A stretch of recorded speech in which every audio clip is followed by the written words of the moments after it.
လူမျိုးတွေစားနေတဲ့ဒီဒိတ်ညင်းသီးဆိုတာရှိတယ်နော်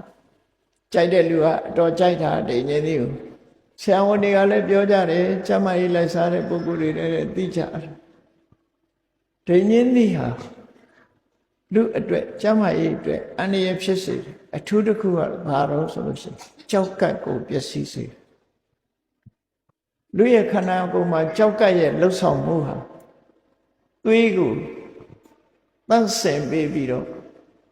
အငြိကြီးတွေကိုစီးတဲ့ကိုပို့ထုတ်ပေးတာဒါကြောက်ကရဲ့လုံးလားအရေးကြီးတဲ့အလုံး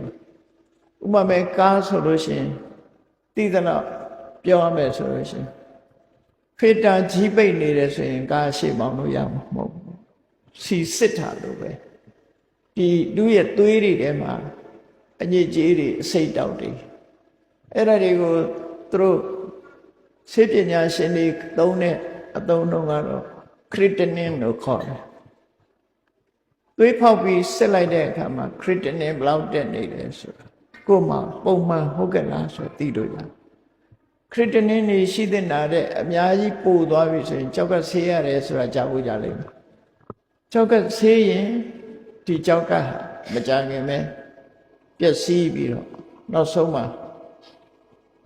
ဆေးပညာရှင်တွေခေါ်တဲ့ဝေါ်ဟာရနဲ့ renal failure ဆိုတာ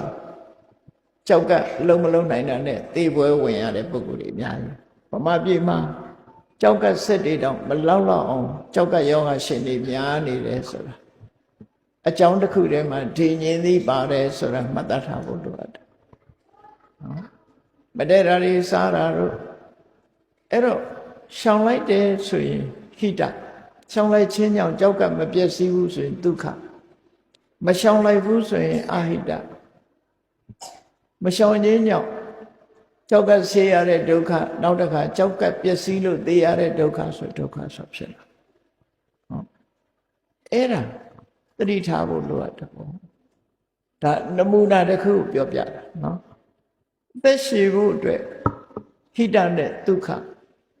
သက်ရှိဖို့ဘယ်လိုနေရမယ်ဆိုတာအကြောင်းတရားရှိတယ်ကျမ်းမာဖို့ဘယ်လိုနေရမယ်စီးပွားဥစ္စာဖြစ်ဖို့ဘယ်လိုနေရမယ်အစစအရာရာမြတ်စွာဘုရားရဲ့အဆုံးအမတရားတော်တွေအတိုင်းနေထိုင်စားတော့သွားလာကြမယ်ဆိုရင်ကိုလိုချင်တဲ့ဒုက္ခဆိုတဲ့ဘဝရဲ့အစဉ်ပြေမှုကိုအကြောင်းပြုပြီးတော့ဝန္တာမှုချမ်းသာမှုဆိုတာရှိနော်